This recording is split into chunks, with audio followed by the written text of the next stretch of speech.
নমস্কার, শুরু করছি আমাদের এখনকার অনুষ্ঠান সমস্যা ও সমাধান এবং এই অনুষ্ঠানে আপনাদের সকলকে স্বাগত। মানুষের জীবন যদি থাকে তাতে সমস্যা কিন্তু থাকবে। সমস্যার রকম ফের হতে পারে, সেটা ছোট বড় নানা রকমের হতে পারে।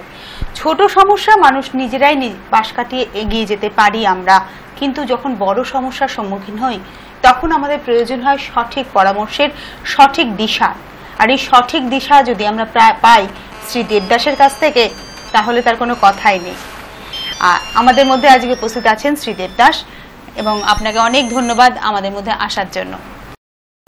আর দেবদাস বাবুর সম্বন্ধে যেটা বলার কথা, উনি কিন্তু শুধুমাত্র জ্যোতিষ, উনি তো জ্যোতিষ বটেই, জ্যোতিষ সম্রাট ওনাকে বলা যেতে পারে। এছাড়াও উনি বাস্তুতত্ত্ববিদ, তান্ত্রিক, নামতত্ত্ববিদ, সংখ্যাতত্ত্ববিদ এবং সর্বোপরি উনি একজন সফটওয়্যার ইঞ্জিনিয়ার। কিন্তু উনি নিজেকে নিয়োজিত করেছেন আপনাদের সেবায়, আপনাদের সমস্যার সমাধানের জন্য। তাহলে আর দেরি না করে আমরা অনুষ্ঠান শুরু করে দিই। গত কয়েক সপ্তাহ ধরে আপনারাও জানেন দর্শক বন্ধুরা, এবং আমিও জানি যে দেবদাসবাবু কিন্তু রাহু, শনি বা বিভিন্ন গ্রহ নিয়ে, রবি, বুধ, চন্দ্র, বৃহস্পতি, বিভিন্ন গ্রহ নিয়ে আমরা আলোচনা করেছি। তাদের কার্যকারিতা, তাদের উপকারিতা সবকিছুই আমরা জেনেছি। এবং গত কয়েক সপ্তাহ ধরে আমরা শনি নিয়ে আলোচনা করছি, গত 2 সপ্তাহ ধরে। তো আজকে মনে হয় শনির সম্বন্ধে আরেকটু বিশদে জেনে আমরা রাহু এবং কেতু সম্বন্ধেও জানবো। হ্যাঁ, অবশ্যই। এবং তার আগে, এই প্রশ্ন উত্তরে আসবার আগে, সমস্ত জ্যোতিষ অনুরাগী, সমস্ত ভক্তবৃন্দ এবং যারা তোমরা বৈদিক ট্র্যাডিশনকে ভালোবাসো, ভারতীয় ঐতিহ্যকে ভালোবাসো এবং ভারতীয় পরম্পরাকে ভালোবাসো, তোমাদের প্রত্যেককে শুভেচ্ছা জানিয়ে এবং শ্রী শ্রী তারা মায়ের চরণে, সর্বদুর্গতি নাশিনী, সমস্ত শোক, তাপ, দুঃখ, দুর্দশা, দুর্বিধা নাশিনী তারা মায়ের চরণে তোমাদের সার্বিক মঙ্গল কামনা করে, তোমাদের সমস্ত শারীরিক অসুবিধে দূর হোক, তোমাদের মানসিক যন্ত্রণা দূর হোক, তোমাদের আর্থিক দুর্বিধা দূর হোক, সেই কামনা করে অনুষ্ঠানে ফিরে আসছে। হ্যাঁ, আমার মনে হয় আমরা শনি, রাহু, কেতু নিয়ে আলোচনা করার আগে এটা আমার একদম সম্পূর্ণ মনে হয়েছে যে আমার এবং আমাদের দর্শক বন্ধুরও জানা উচিত যে আমরা জানি যে জ্যোতিষ যে বিষয়, ভারতীয় জ্যোতিষ শাস্ত্র যেটা, সেটা কিন্তু অনেক ভাস্ট একটা বিষয়, মানে এবং সেটা অনেক জটিল। যা আমরা কিন্তু সাধারণ চোখে কিন্তু সেই বই পড়লে হয়তো তার কোনো অর্থ অনুধাবন করতে পারবো না। কিন্তু আপনি ভীষণ সুন্দর সহজভাবে প্রত্যেকটা বিষয়কে আমাদের চোখের সামনে তুলে ধরেন, যার ফলে অনেকেই নিজেদের ছক নিয়ে নিজেরাই বিচার করে নিতে পারেন তার কার কি অসুবিধে, কি কোনটা কি করতে হবে। তো আমার মনে হয় এই জায়গাটা যদি আপনি একটু ক্লিয়ার করে দেন, আপনি এত সহজ সরল ভাবে উপস্থাপন করেন কিভাবে? হ্যাঁ, যেটা বিষয় যে কোনো একটি শাস্ত্র, কোনো একটি বিষয় নিয়ে যদি রিসার্চ না করা যায়, তাহলে সেই বিষয়টা সেখানে থেমে যাবে। অর্থাৎ সাগরের জল কিন্তু কখনো পলিউটেড হয় না, কিন্তু একটি পুকুরের জল বা একটি বদ্ধ জলাশয়ের জল কিন্তু দূষিত হয়ে পড়ে। কোনো একটি বিষয় নিয়ে নতুন প্রজন্মকে সেখানে আসতে হবে এবং তাকে এগিয়ে নিয়ে যেতে হবে, তার মধ্যে নতুন সংযোজন করতে হবে এবং আরো কিছু বাদও দিতে হবে। যেভাবে বিজ্ঞান এগিয়ে চলেছে, আমরা দেখেছি যে বহু আগে যে সূত্রগুলো ছিল, পরবর্তী সময়ে অন্য কোনো বিজ্ঞানী এসে সেই সূত্রগুলোকে ভুল বলে প্রমাণ করেছে। এইভাবেই বিজ্ঞান ধাপে ধাপে এগিয়ে চলেছে। সুতরাং রিসার্চ যদি না করা হয়, তাহলে যে কোনো শাস্ত্র তা কিন্তু দূষিত হয়ে পড়বে, তা জরাজীর্ণ হয়ে পড়বে, তা কিন্তু কুসংস্কার দ্বারা জর্জরিত হয়ে পড়বে। সুতরাং সেই কুসংস্কার থেকে মুক্ত করে সেই শাস্ত্রকে এগিয়ে নিয়ে গিয়ে মানব কল্যাণের উপযুক্ত করে তুলতে অবশ্যভাবে রিসার্চ করতে হবে। আর সেই জন্য সবার মধ্যেই সেই সম্পর্কে কিছু না কিছু ধারণা দরকার। আপনারা যারা স্কুল লাইফে, কলেজ লাইফে কিছু মেডিকেল ক্যাম্প করেছেন, সেখানে ডাক্তারবাবুরা বারবার বলেছিলেন একটি কথা, নিশ্চয়ই আপনাদের মনে আছে, সকলকে যে ডাক্তার হতে হবে তাই নয়, কিন্তু ফার্স্ট এড সম্পর্কে ধারণা, ফার্স্ট এড পরিষেবা সম্পর্কে প্রত্যেকটি মানুষকে ওয়াকিবহাল হতে হবে। তবেই আমরা প্রত্যেকের স্বাস্থ্য, সমাজ তথা দেশের স্বাস্থ্যকে সুন্দরভাবে গড়ে তুলতে পারবো। তাই প্রত্যেককে যে জ্যোতিষ হতে হবে তাই নয়, কিন্তু জ্যোতিষ শাস্ত্র সম্পর্কে কিছু না কিছু জ্ঞান প্রত্যেকের মধ্যে রাখতে হবে। তার কি কারণ? তাহলেই আপনি নিজে বুঝতে পারবেন যে আপনার কি আসতে চলেছে, আপনার কি ঘটতে চলেছে। সারা বিশ্বে এই একটি মাত্র শাস্ত্র আছে যা দিয়ে মানব জীবনের অজানাকে জানা সম্ভব এবং সেইভাবে আগাম প্রোটেকশন নেওয়া সম্ভব। আমাদের বৈদিক ট্র্যাডিশনে বলেছে অসতমা জ্যোতির্গময়া, শিক্ষা আমাকে অন্ধকার থেকে আলোতে নিয়ে যাবে। যারা আপনারা আজকে নতুন করে এই জিনিসকে জানছেন, তার নতুন করে জানবার কিছু নেই। আমাদের বৈদিক ট্র্যাডিশনের এক একটি কথা ধ্রুব সত্য, সূর্যের ন্যায় সত্য। আজ থেকে এত বছর আগে তারা বলে গিয়েছে অসতমা জ্যোতির্গময়, একমাত্র শিক্ষা অন্ধকার থেকে আলোতে নিয়ে যেতে পারে। তো শিক্ষার কথা আমাদের কোনো বিদেশি গ্রন্থ থেকে জানবার কোনো দরকার নেই। আমাদের ভারতীয় ট্র্যাডিশনে বহু আগে সে কথা বলেছে। তাই জ্যোতিষশাস্ত্র সম্পর্কে জানতে হবে, তবে সেই কনফিউশন গুলো আপনার দূর হবে। শনি মানেই একটা মারাত্মক কিছু, রাহু মানেই একটা মারাত্মক কিছু, কালসর্প যোগ মানেই একটা মারাত্মক কিছু, তা নয়। আপনিও আলোকপাত করুন, আপনিও জানুন যে বিষয়টি কি এবং কিভাবে মানব জীবনে প্রভাব বিস্তার করেছে।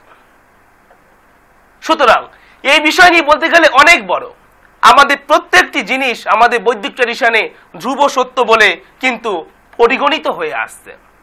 আপনারা যারা কুরুক্ষেত্রে যুদ্ধের কথা জানেন, সেখানে শ্রীকৃষ্ণ নানাভাবে অর্জুনকে উপদেশ দিচ্ছিলেন যুদ্ধ করবার জন্য, এবং তিনি বললেন যে আমি সৃষ্টিকর্তা, আমি ধ্বংসকর্তা। তখন অর্জুন বিচলিত হয়ে গেলেন, তুমি সৃষ্টিকর্তা, তুমি ধ্বংসকর্তা, তাহলে আমাকে, আমার মতো একটি ক্ষুদ্র মানবকে তুমি কেন যুদ্ধ করতে বলছো? সবকিছু তো তোমারই হাতে। তখন শ্রীকৃষ্ণ একটি যুক্তি দিয়েছিলেন যে আমি হলাম শক্তি আর তুমি হলে বস্তু, আমি কর্তা, তুমি উপলক্ষ। শক্তি কখনো নিজে কাজ করতে পারে না, শক্তি বস্তুর মাধ্যমে তার শক্তির বিকাশ ঘটায়। আজকেও তাই দেখুন, যখন আপনি আজকে গরমে চলতে পারছেন না, সূর্যের কিন্তু কোনো ক্ষমতা নেই যে আপনাকে এত কষ্ট দেবে। সূর্য আমাদের ভূপৃষ্ঠকে উত্তপ্ত করছে, ভূপৃষ্ঠ বায়ুমণ্ডলকে উত্তপ্ত করছে, তবে আপনি কিন্তু গরমে জর্জরিত হচ্ছেন। বিদ্যুৎ বা ইলেকট্রিক আমাকে কোনো শক দিতে পারবে না যদি না আমি ওই তারটিকে স্পর্শ করি, যেই তারটি দিয়ে বিদ্যুৎ প্রবাহিত হচ্ছে। সুতরাং বুঝুন যে সেদিনের কথাগুলো আজকে অক্ষরে অক্ষরে সত্য। একটি মাত্র শব্দকেও কিন্তু আমরা কেটে দিতে পারছি না।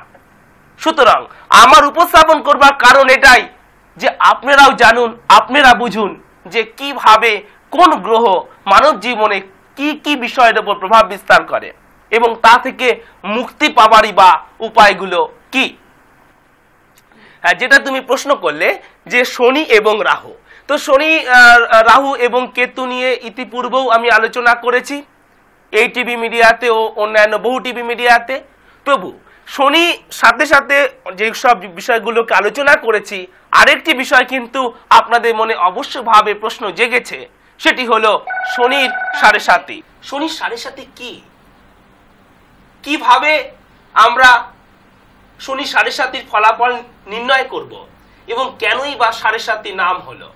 আপনারা যারা বিহারে ঘুরতে গিয়েছেন, অনুকূল ঠাকুরের আশ্রম, নালাক্ষা মন্দির, ত্রিকুট পাহাড়, একটা প্যাকেজ ট্যুর, তারা যখন নালাক্ষা মন্দিরে গিয়েছিলেন তখন সেখানকার গাইডদের মুখে আমরা শুনেছিলাম সেই সময় নাকি 9 লক্ষ টাকা ব্যয় করে সেই মন্দির তৈরি হয়েছিল বলেই নালাক্ষা মন্দির নাম হয়েছে। 9 লক্ষ থেকে নালাক্ষা মন্দির নাম হয়েছে। কালকাটা থেকে নাকি ক্যালকাটা নাম হয়েছে। ঠিক সেই রকম সাড়ে সাতি নাম হয়েছে 7.5 বছরের হিসেব বলে। 7.5 বছরের হিসেব বলে সাড়ে সাতি নাম হয়েছে। শনি এক সময়ে 3টি রাশির ওপর সাড়ে সাতির প্রভাব বিস্তার করতে পারে এবং বর্তমানে কোন কোন রাশির ওপর সাড়ে সাতি চলছে সেটাকেও জেনে নিতে হবে। তো সেই সম্পর্কে সবার আগে বলে দেই, বর্তমানে সাড়ে সাতি চলছে বৃষ, মিথুন এবং কর্কট রাশির ওপর। এবং হচ্ছে সাড়ে সাতি কিভাবে প্রভাব বিস্তার করে, এই যে 3টে রাশির ওপর যে সাড়ে সাতি চলছে, তাহলে আড়াই আর আড়াই বছর, আড়াই আড়াই 5 আর আড়াই 7.5, অর্থাৎ 7.5 বছর শনি প্রভাব বিস্তার করবে। তার মধ্যে আড়াই বছর যেটি আপনার রাশি, যদি আপনার মিথুন রাশি হয় তো আড়াই বছর অত্যন্ত বেশি, যখন সেই সময়টা আসবে, বা আপনার হচ্ছে যে বৃষ হোক, মিথুন হোক, বৃষ হোক বা কর্কট, আড়াই বছর ধরে অত্যন্ত ভাবে আপনার উপর প্রভাব বিস্তার করবে। এবং এই 7.5 শনির সঞ্চারের ফলে হয়ে থাকে। শনির সঞ্চার নিয়ে যদি আলোচনা করতে যাই তাহলে আজকে আর অন্য কোনো বিষয় নিয়ে আলোচনা করা হবে না, তাই শনির সঞ্চার নিয়ে আমি অন্য কোনো দিন আলোচনা করব। এইবার হচ্ছে যে 7.5 মানুষের জীবনে কি প্রভাব বিস্তার করে। মানে অনেকেই ভয় পেয়ে যায় যে শনির 7.5 মানে একটা বিশাল ভয়ের ব্যাপার। দেখে নি কে আছেন। হ্যালো হ্যালো হ্যালো, হ্যাঁ বলুন। আগরপাড়া থেকে কে বলছেন? আগরপাড়া থেকে অনিতা দে। অনিতা দে আগরপাড়া থেকে। আপনার জন্ম তারিখ, সাল? হ্যালো, হ্যাঁ বলুন। 1982, 83, তারিখটা 13/1/83, সময়টা রাত 11টা। 1983, হ্যাঁ, হ্যাঁ, রাত্রি 11টা। এবং জন্মস্থান? হ্যালো, কোথায়? কোথায় জন্ম? আমার একটু শুনতে অসুবিধা আছে, এত এত আস্তে আসছে আজকে টেলিফোনটা। আপনার জন্মস্থানটা বলুন। বাংলাদেশ। বাংলাদেশ, ঠিক আছে। আপনার প্রশ্ন বলুন, প্রশ্নটা বলুন। ভবিষ্যৎ সম্পর্কে জানতে চান? ঠিক আছে, ঠিক আছে অনিতা দি, আপনি সঙ্গে থাকুন। আপনি সঙ্গে থাকুন। হ্যাঁ, টেলিফোনে আজকে প্রত্যেকটি সাউন্ড ভীষণ আস্তে শোনা যাচ্ছে।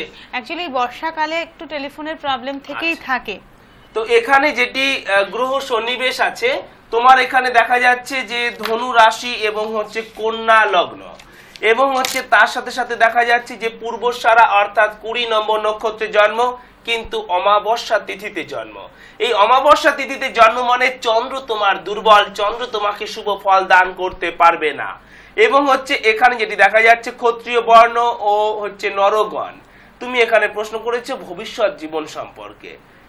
কোনো একটি বিষয় নিয়ে প্রশ্ন করলে উত্তর দিতে অত্যন্ত সুবিধা হয়, কিন্তু ভবিষ্যৎ জীবন সম্পর্কে এত বছরের একটা জীবন, প্রায় 50, 60, 70, 80, 90 বছরের জীবন, কোন বিষয়টি নিয়ে আলোচনা করব? সন্তান, বিবাহ, বিবাহিত জীবন, ধন, শিক্ষা, বাড়িঘর। আপনারা দয়া করে যারা প্রশ্ন করবেন কোনো একটি নির্দিষ্ট প্রশ্ন নিয়ে আসুন, তাহলে উত্তর দিতে অনেক সুবিধা হবে। এখানে যেটি দেখা যাচ্ছে একেতে অমাবস্যার চন্দ্র, তারপরে সেই চন্দ্রের আছে সাথে আছে রবি এবং আছে কেতু। আপনারা যারা লাইন পাচ্ছেন না তারাও শুনুন। এই ঘরটাতে আছে রবি, চন্দ্র, কেতু।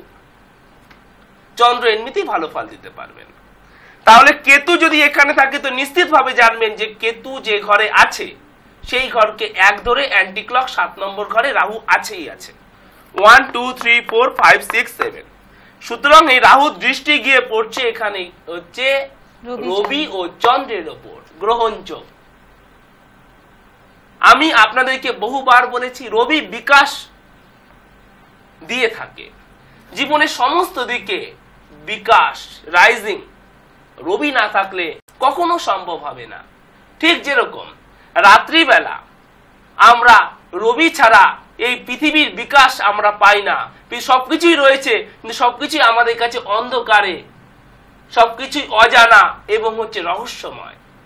ঠিক সেই রকম আমাদের জীবনে গুণগুলোকে বিকাশ হতে গেলে, আমাদের জীবনের প্রতিভাগুলোকে বিকাশ হতে গেলে, আমাদের বুদ্ধিমত্তার বিকাশ হতে গেলে অবশ্যভাবে রবি যেন রাহুর সাথে না থাকে, রবি যেন শনির সাথে না থাকে, বা 7 ঘর এরকম 7 ঘর দূরে না থাকে।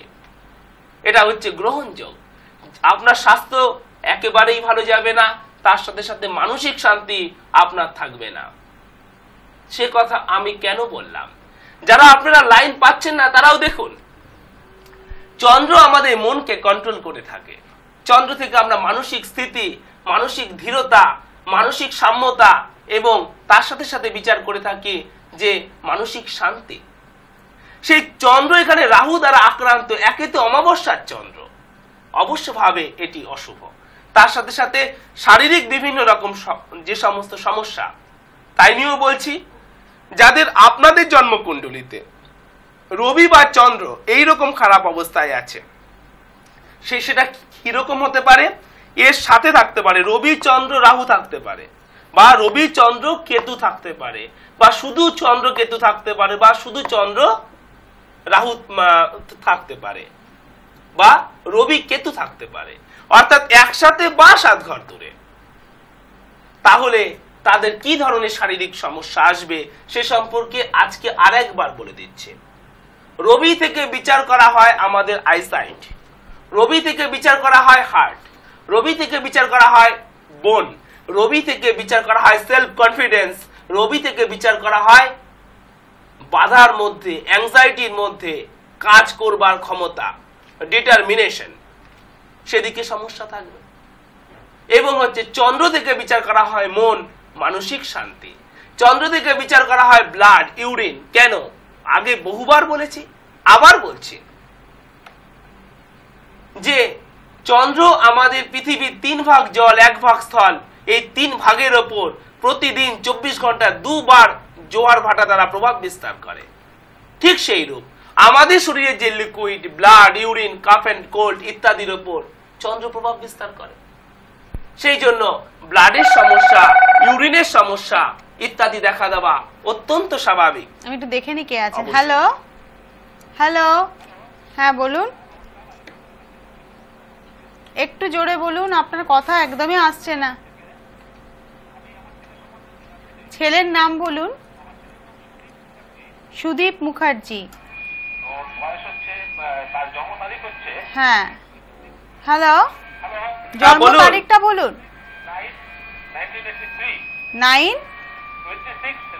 26/9/1983। জন্ম সময় সন্ধে 6:25। জন্মস্থান কলকাতা। আচ্ছা, আপনার প্রশ্ন বলুন, প্রশ্নটা বলুন।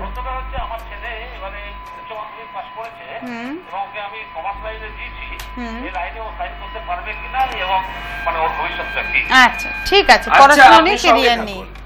এখানে যেটি গ্রহ সন্নিবেশ দেখা যাচ্ছে মীন লগ্ন এবং মেষ রাশি, মীন লগ্ন মেষ রাশি এবং কৃত্তিকা অর্থাৎ 3 নম্বর নক্ষত্রে জন্ম, কৃষ্ণপক্ষের পঞ্চমী তিথিতে জন্ম এবং ক্ষত্রিয় বর্ণ ও দেবাড়িগণ।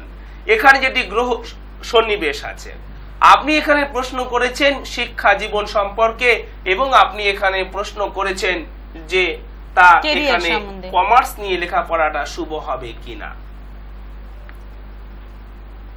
আমি আজকে বলেছিলাম যে কেতু নিয়ে আলোচনা করব, কিন্তু যখন একটা প্রসঙ্গ এসে গেল তখন আলোচনা করছে অ্যাকাউন্টস বিষয়টা, হিসেব রক্ষা, হিসেব পরীক্ষা, এই ইত্যাদি বিষয়গুলোকে বিচার করা হয় কেতু থেকে।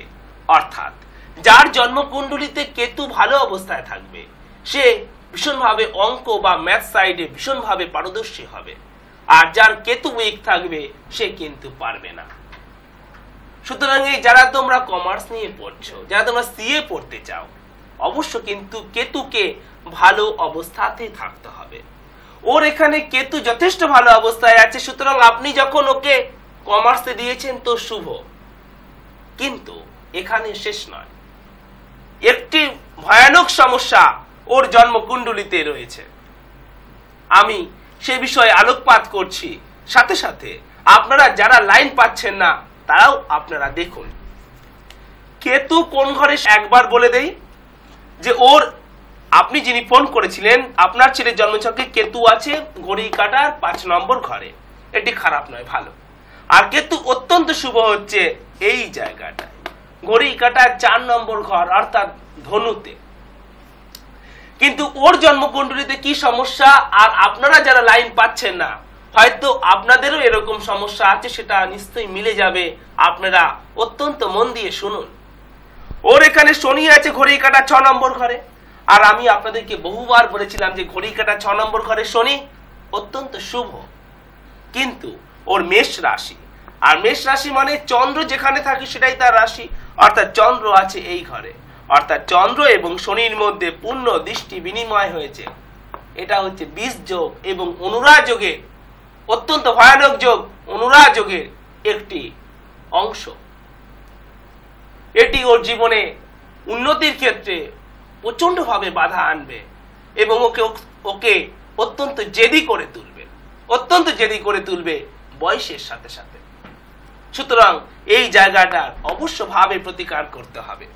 আর সেজন্য একটি মুক্ত বা যারা আপনারা দেখলেন যে আপনাদের জন্মকুণ্ডলিতে কেতু খারাপ, তার জন্য একটি ক্যাটসাই পড়ে নিলেই হবে না। সেজন্য আপনি অবশ্যভাবে কোনো অভিজ্ঞ অ্যাস্ট্রোপ্লামিস্টের সাথে যোগাযোগ করবেন।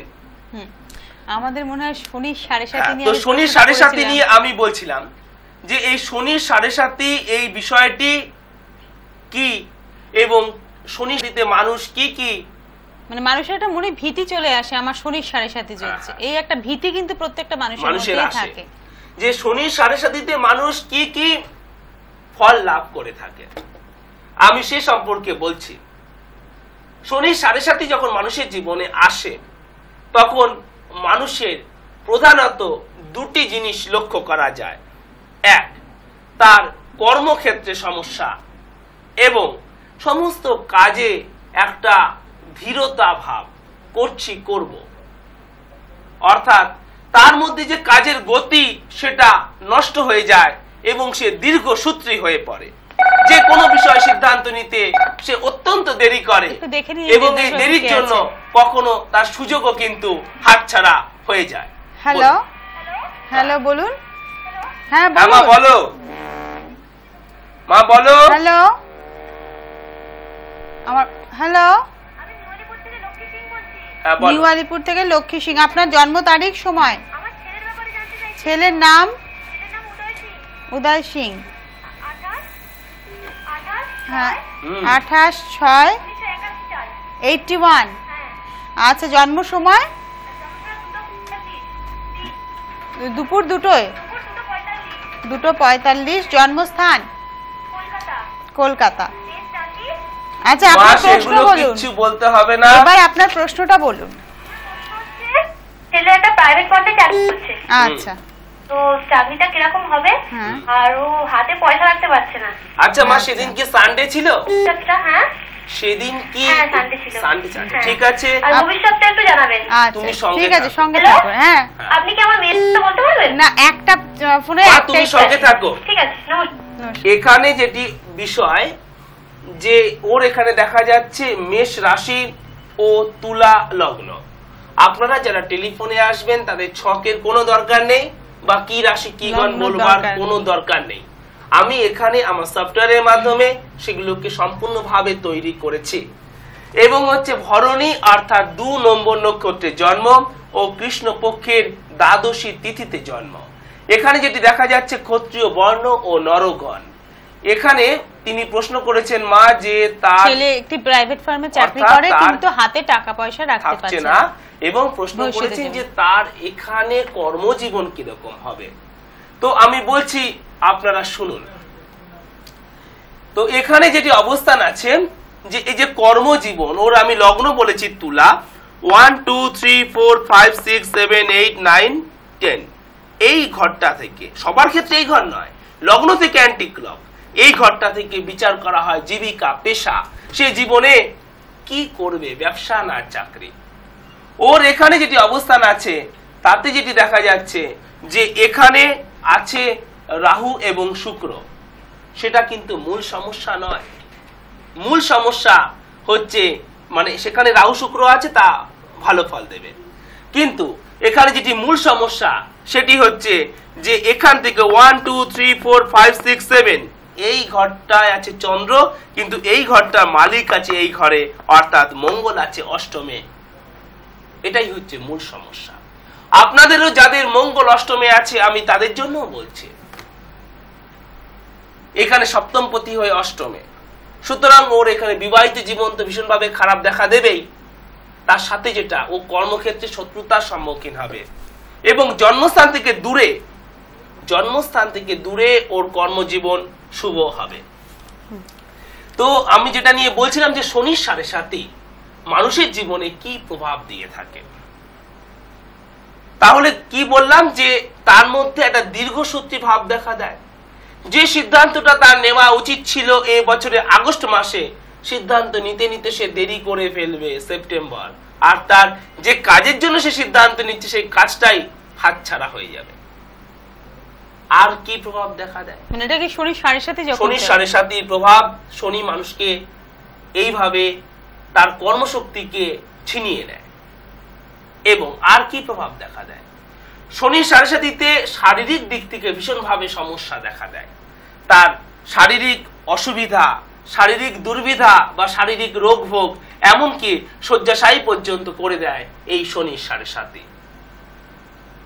আর কি প্রভাব দেয়?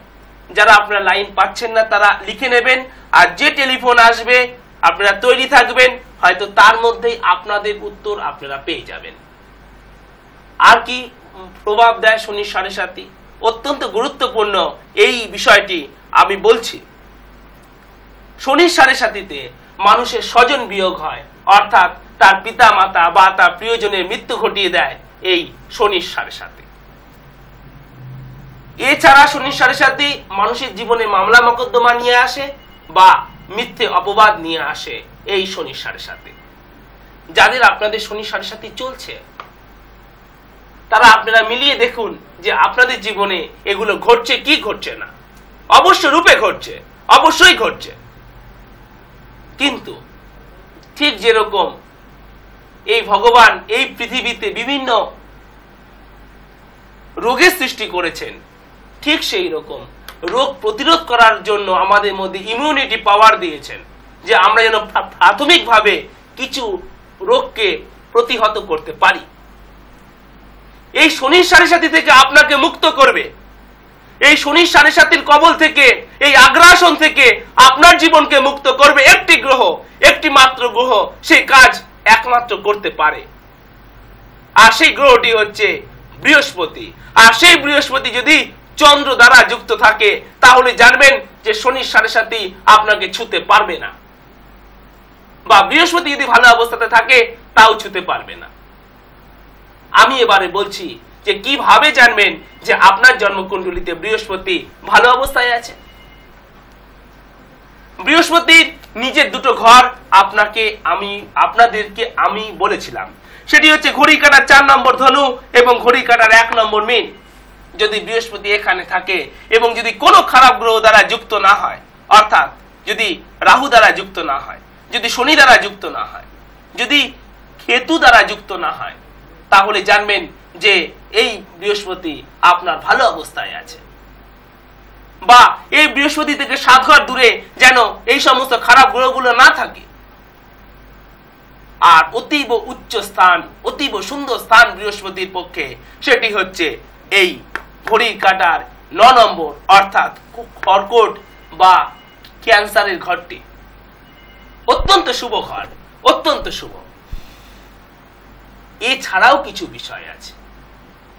যদি বৃহস্পতি আপনার লগ্নে থাকে, যদি বৃহস্পতি আপনার 4 নম্বর ঘরে থাকে, যদি বৃহস্পতি আপনার 7 নম্বর ঘরে থাকে, বা 9 নম্বর বা 11 নম্বর, এগুলোকে কিভাবে জানবেন আপনি? আমি বলছি, আপনারা শুনুন। লগ্ন আপনার এই ঘরগুলোর মধ্যে যে কোনো একটা ঘরে দেখুন আপনি ভালো করে, যে লগ্ন লেখা আছে সেই ঘরটার মধ্যে হাত দিন। হাত নিশ্চয়ই এতক্ষণে দেওয়া হয়ে গেছে। সেটি হচ্ছে 1 ধরুন। এবার অ্যান্টি ক্লক গুনুন, ঘড়ি কাটা যেদিকে ঘোরে তার উল্টো দিকে। ধরে নিচ্ছি আপনার লগ্ন হচ্ছে সিংহ, ঘড়ি কাটা 8 নম্বর ঘরটি। এখান থেকে যদি এইখানে থাকে হচ্ছে বৃহস্পতি, দেখুন যেখানে লং লেখা আছে সেখানে বৃহস্পতি লেখা আছে কিনা, তাহলে জানবেন শনির সাড়ে সাতি আপনাকে একেবারে কিন্তু দুর্বল করে দিতে পারবে না। বা এখান থেকে 1 2 3 4 যদি এখানে বৃহস্পতি থাকে, বা 5 6 7 যদি এখানে বৃহস্পতি থাকে, 8 9 যদি এখানে বৃহস্পতি থাকে, 10 11 যদি এখানে বৃহস্পতি থাকে। আবার বলছি, ঘড়ি কাটার লগ্ন 1 নম্বর ঘর, 4 নম্বর ঘর, 7 নম্বর ঘর, 9 নম্বর এবং 11 নম্বর ঘরে যদি বৃহস্পতি থাকে, আর সে বৃহস্পতি যদি চন্দ্রযুক্ত থাকে, আর অন্য কোনো খারাপ গ্রহ যুক্ত না থাকে, তাহলে এটি অতীব শুভ, অতীব সুন্দর। এটি হচ্ছে গজকেশরী যোগ বা জীবযোগ। এই সমস্ত খারাপ ফলগুলো আপনার জীবনে আসতে দেবে না। আর অন্যথায় শনির 7.5 আপনাকে অত্যন্ত দুর্বিধায় ফেলে দেবে। 2.5 বছর কেন, হয়তো 7.5 বছর পর্যন্ত আপনাকে একেবারে ধ্বংস করে দেবে। আপনাকে রাজমহল থেকে একেবারে ফুটপাতে এসে কিন্তু নামিয়ে দেবে। মান সম্মান, যশ, অর্থ, মর্যাদা সব আপনি হারিয়ে ফেলবেন এই শনির 7.5-তে। প্রিয়জন বিয়োগ, প্রিয়জনের সাথে মিসআন্ডারস্ট্যান্ডিং, ভুল বোঝাবুঝি এই শনির 7.5 ঘটিয়ে থাকে এবং শনির সঞ্চার থেকে সেগুলোকে ক্যালকুলেশন করতে হয়। সুতরাং নিশ্চয় শনির 7.5 এই মুহূর্তে আপনাদের কাছে বেশ কিছুটা পরিষ্কার হয়ে গিয়েছে। এরপরে যেটি বিষয়, যে এই শনির 7.5 আর কি প্রভাব বিস্তার করে থাকে, দাম্পত্য জীবনে কি এই শনির 7.5 কোনো প্রভাব আছে? অবশ্য রূপে আছে। যদি আপনার শনির 7.5 চলে, শনি যদি আপনার জন্মকুণ্ডলিতে খারাপ অবস্থাতে থাকে, বহুবার বলেছি কোন কোন ঘরগুলো শনির পক্ষে খারাপ, তবু যখন আলোচনা করছি আর একবার আপনাদেরকে বলে দিচ্ছি, শনির পক্ষে এই ঘরটি খারাপ, ঘড়ি কাটার 12 নম্বর ঘর এবং ঘড়ি কাটা 8 নম্বর ঘর। কিন্তু আপনার জীবন সঙ্গিনীর সাথে আপনার মিসআন্ডারস্ট্যান্ডিং চলবে, এমনকি সেই বিষয় চলতে চলতে পারিবারিক অশান্তি, এমনকি মামলা মোকদ্দমা পর্যন্ত ঘটে যাবে এই শনির 7.5-তে।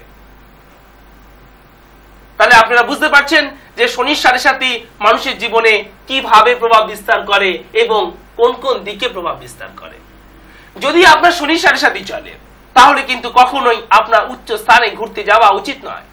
কারণ আমি আপনাদেরকে বহুবার বলেছি যে শনি থেকে বিচার করা হয় উচ্চ স্থান এবং উচ্চ স্থান থেকে বিপদ বা উচ্চ স্থান থেকে পতন। সুতরাং এই সময় কিন্তু পাহাড়ি অঞ্চলে একেবারেই ঘুরতে যাওয়াটা উচিত নয় যদি আপনার শনির 7.5 চলে। এই সময় সিঁড়ি বা উচ্চ স্থান বা পাহাড় এইসব জায়গা থেকে পড়ে গিয়ে কোনো আঘাত লাগা, এমনকি মৃত্যু পর্যন্ত সম্ভব। এবার যেটি বিষয়, যে বহু বিতর্কিত বিষয়, আপনারা শনি পুজো করবেন কি করবেন না, এই নিয়ে অনেকেরই অনেক রকম মত কথা আছে। একটি কথা নিশ্চয়ই আপনারা জানেন, যে সাপের মন্ত্র না জানা যায় সে সাপের গর্তে হাত দিতে নেই। এর জন্যই আমি আপনাদেরকে বলি, নিজে কোনো সময় কিন্তু কোনো রত্ন বা কোনো কিছু অ্যাপ্লাই করবেন না, তা হিতে বিপরীত হবে। সুতরাং যে সাপের মন্ত্র না জানা যায় সে সাপের যেরকম গর্তে হাত দিতে নেই বলে একটি প্রবাদী কথা আছে, ঠিক সেই রকম যদি আপনি শনি গ্রহের পূজা না জানেন, তাহলে কিন্তু আপনি সেই পূজায় ব্রতী হবেন না। সুতরাং আপনি আপনার গ্রহ প্রতিকারের জন্য, আপনার মনের ভক্তি উৎসর্গ করবার জন্য যে মন্দিরে যেখানে পূজা হচ্ছে সেখানে পূজা দিন, কিন্তু আপনি আপনার বাড়িতে দয়া করে এই পূজার জন্য আহ্বান করবেন না। যদি সঠিকভাবে পূজা করতে পারেন তাতে আপনার কল্যাণ হবে, আর যদি সঠিকভাবে পূজা আপনি না করতে পারেন তাহলে কিন্তু আপনার অত্যন্ত বিপদ আসবে। শনি হচ্ছে যোগী গ্রহ, বহুবার বলেছি, বহুবার আমি আপনাদেরকে বলেছি শনি ভোগী গ্রহ নয়, শনি হচ্ছে যোগী গ্রহ। সেই জন্যই আমরা গৌতম বুদ্ধের জন্মকুণ্ডলী যখন অ্যানালাইসিস করি, আমরা দেখি তিনি একজন প্রিন্স হওয়া সত্ত্বেও সমস্ত কিছু ছেড়ে তিনি বেরিয়ে গিয়েছেন ঈশ্বরের সন্ধানে। কোনো ভোগ, কোনো ঐশ্বর্য, কোনো প্রাসাদ, কোনো রত্ন, কোনো ধন, কোনো কিছুই তাকে কিন্তু বেঁধে রাখতে পারেনি। শনি হচ্ছে যোগী গ্রহ। সুতরাং যদি আপনি এর পূজা আপনার বাড়িতে করেন, তাহলে যোগীর ন্যায় স্বভাব যখন আপনি পাবেন, স্বাভাবিকভাবেই আপনার ঘর এবং সংসার থেকে আপনি ধীরে ধীরে দূরে সরে যাবেন। ঠিক যেই রকম একমুখী রুদ্রাক্ষকে বলা হয় শিব, শিব হচ্ছে চরমভাবে যোগী পুরুষ। শিব অত্যন্ত যোগী পুরুষ, তিনি সর্বদা নিজের ধ্যানে থাকেন। এবং একমুখী রুদ্রাক্ষকে বলা হয় শিব, সে সম্পর্কে আমি আপনাদের সামনে বহু আলোচনা করেছি। ঠিক যেরকম গৃহলোকে কোনো কিছু বিচার না করে একটা একমুখী রুদ্রাক্ষ পেলেন আর আপনি ধারণ করে নিলেন, তা যেরকম উচিত নয়, ঠিক সেই রকম শনি গ্রহের পূজা না জেনে না বুঝে বাড়িতে করা উচিত নয়। পূজা অবশ্য করবেন, কিন্তু যে ব্রাহ্মণ, যে পণ্ডিত তার আরাধনা জানেন, তিনি যেখানে পূজা করছেন আপনি আপনার নাম গোত্র দিয়ে সেখানে পূজা অর্পণ করুন, তাতে আপনার অবশ্য কল্যাণ হবে। এরপরে যেটি বিষয়, হ্যাঁ, আমাদের তো শনি নিয়ে অনেকটাই আলোচনা বললাম, রাহু নিয়ে বলেছি, আর কেতু নিয়ে যেটা বলছিলাম, এরপরেও রাহু কেতু নিয়ে আরো আলোচনা করব। কেতু গ্রহ থেকে ঠিক যেরকম অ্যাকাউন্টস বিচার করা হয়, যদি কেতু ভালো অবস্থাতে থাকে তাহলে আপনি অ্যাকাউন্টসে অত্যন্ত দক্ষ হবেন, অত্যন্ত দক্ষ হবেন আপনি। ঠিক সেই রকম কেতু থেকে মানব জীবনের আরো কয়েকটি ভয়ানক বিষয় বিচার করা হয়ে থাকে। আমি বলছি, আপনি অত্যন্ত মন দিয়ে শুনুন। মঙ্গল এবং কেতু দুটি গ্রহ স্কিন ডিজিজের জন্য দায়ী বা চর্ম রোগের জন্য দায়ী।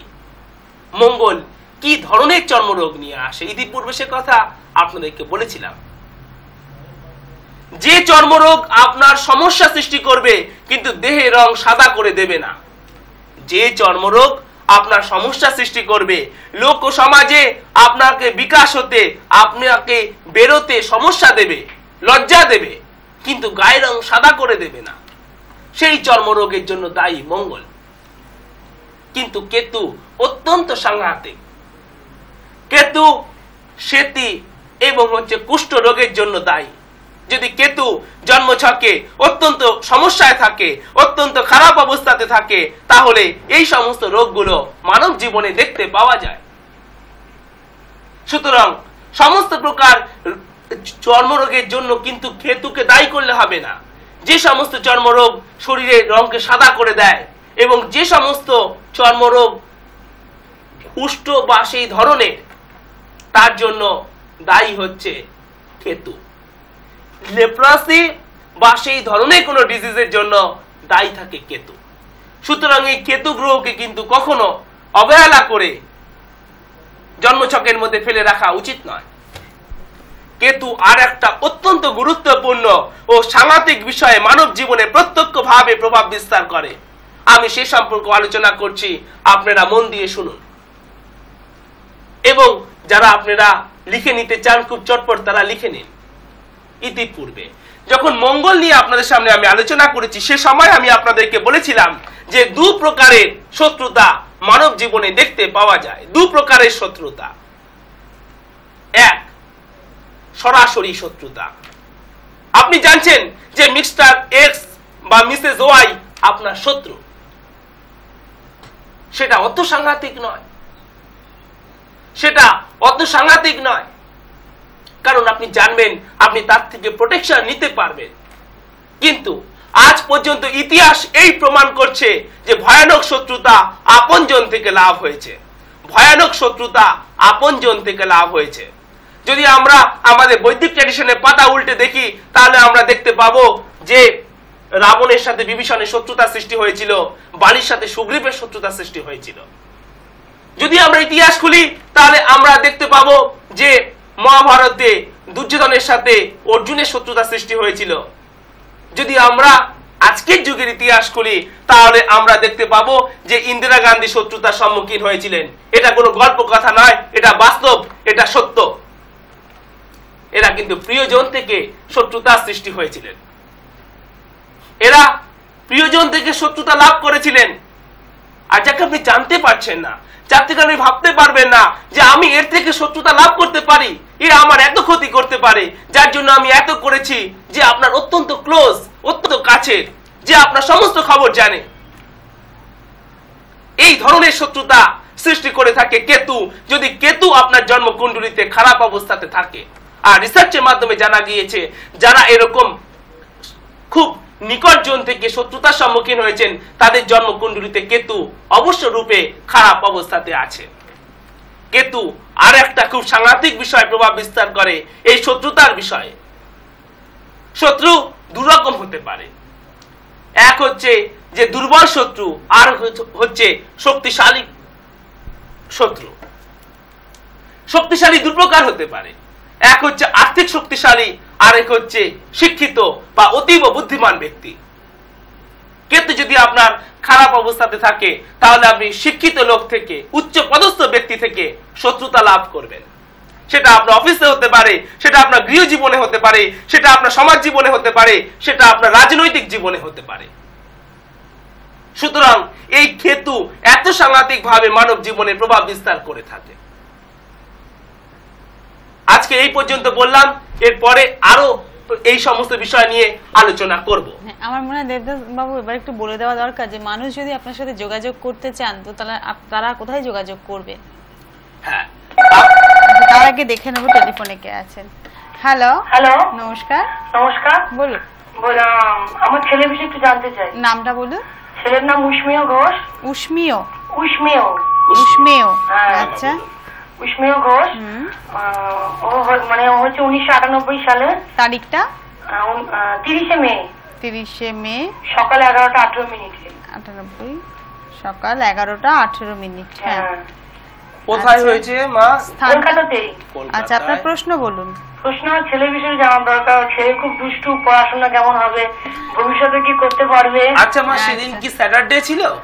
হ্যাঁ, সেদিনকে শনিবার ছিল। আচ্ছা, আপনি ঠিক সঙ্গে আছে, থাকুন। আপনি সঙ্গে থাকুন। আর তার বিষয়ে একটু জানার দরকার ছিল। আমার কিসের বইটা কি ভালো যাচ্ছে না তো? আচ্ছা, আচ্ছা, মা, আপনি কিন্তু এখানে সঙ্গে থাকুন। সঙ্গে থাকুন। আচ্ছা। এখানে যেটি গ্রহ সন্নিবেশ দেখতে পাওয়া যাচ্ছে তাতে দেখা যাচ্ছে যে সিংহ লগ্ন এবং হচ্ছে কর্কট রাশি, পুষ্যা নক্ষত্রে জন্ম এবং শুক্ল পক্ষের পঞ্চমী তিথিতে জন্ম বিপ্র বর্ণ ও দেবগণ। এখানে যেটি গ্রহ সন্নিবেশ আছে এই মুহূর্তে ওর যা বয়স তাতে সব থেকে যেটা হচ্ছে গুরুত্বপূর্ণ সেটা হচ্ছে স্বাস্থ্য এবং হচ্ছে শিক্ষা। এখানে আমি সেই সম্পর্কে বলছি, আপনি শুনতে থাকুন। এই জন্মকুণ্ডলিতে দুটো সমস্যা রয়েছে। আপনারা যারা লাইন পাচ্ছেন না তারাও এর মধ্য দিয়ে আপনারা উত্তর পেয়ে যাবেন। ও লগ্ন হচ্ছে ঘড়ি কাটা রাত এবং এখানে আছে রাহু এবং এখান থেকে 1 2 3 4 5 6 7 এখানে আছে কেতু। আর সমস্ত গ্রহগুলো ঘড়ি কাটার এই দিকে আছে, এইদিকে 1 2 3 4 5, এই 5টা ঘরে কোনো গ্রহ নেই। দেয়ার আর নো প্ল্যানেট। সুতরাং এই ঘড়ি কাটায় এই যে একদিকে রাহু আর একদিকে কেতু আর একদিকে কোনো গ্রহ নেই, অর্থাৎ পরপর 5টি ঘর ফাঁকা, এটা হলো কাল সর্প যোগ। আর আমি ইতিপূর্বে এই কাল সর্প যোগ সম্পর্কে আপনাদের কাছে বহু আলোচনা করেছি। সুতরাং অবশ্যভাবে এই কাল সর্প যোগে প্রতিকার করতে হবে। আরো একটি বিষয় আছে, সেটা হচ্ছে যে ওর ভাগ্যস্থানে এখানে শুক্র এবং শনি আছে। শুক্র তো ঠিক আছে, কিন্তু শনি এখানে অত্যন্ত দুর্বল ও নিচস্থ। সুতরাং অবশ্যভাবে ওকে কোনো কিছুর আঘাত, ছুরি কাছি বা কোনো গাড়ির ধাক্কা ইত্যাদি থেকে সাবধানে থাকতে হবে, বা উচ্চ স্থান থেকে, যা আমি শনি নিয়ে আলোচনা করছিলাম। এই দুটো এর মধ্যে সমস্যা। লেখাপড়া উচ্চ শিক্ষা হবে এবং জন্মস্থান থেকে দূরে যেতে পারবে। বিদেশ যাত্রা ওর জীবনে হবেই, হতে পারে না, অবশ্য হবে। সুতরাং আপনি এই যোগগুলোর কিন্তু অবশ্যভাবে প্রতিকার করে নেবেন। আমি যেটা বলেছিলাম যে মানুষ আপনার সাথে কোথায় কোথায় যোগাযোগ করবে। তো আপনারা যারা আমার কাছে আসবেন, তারা যারা আসতেন, বহু ব্যক্তি আমি রোজই বলছি যে অফিসে হয় নাম না লিখিয়ে আসতেন বা অপেক্ষা করার ধৈর্য হারিয়ে আপনারা ফিরে যাচ্ছেন। যারা বহু মূল্যবান সময় নষ্ট করে আসতেন, আমি তাদের কাছে আবার ক্ষমা চাইছি। আবার বলছি যে আপনি আসছেন আপনার জীবনে অত্যন্ত গুরুত্বপূর্ণ পরামর্শ নিতে। অবশ্যভাবে যেদিন আপনারা আমার সাথে দেখা করবার জন্য ডেট পাবেন, সেদিন অন্য কোনো কাজ না রেখে আমার কাছে আসবেন। কারণ আমি একদিনে 30 জনের বেশি কিন্তু দেখি না, এবং হচ্ছে এক একটি বিষয়কে আমি যথেষ্ট সময় নিয়ে দেখি। আজকের মতো সমস্যার সমাধান এই পর্যন্তই। আবার দেখা হবে আপনাদের সাথে। ধন্যবাদ শ্রী দেবদাস বাবু।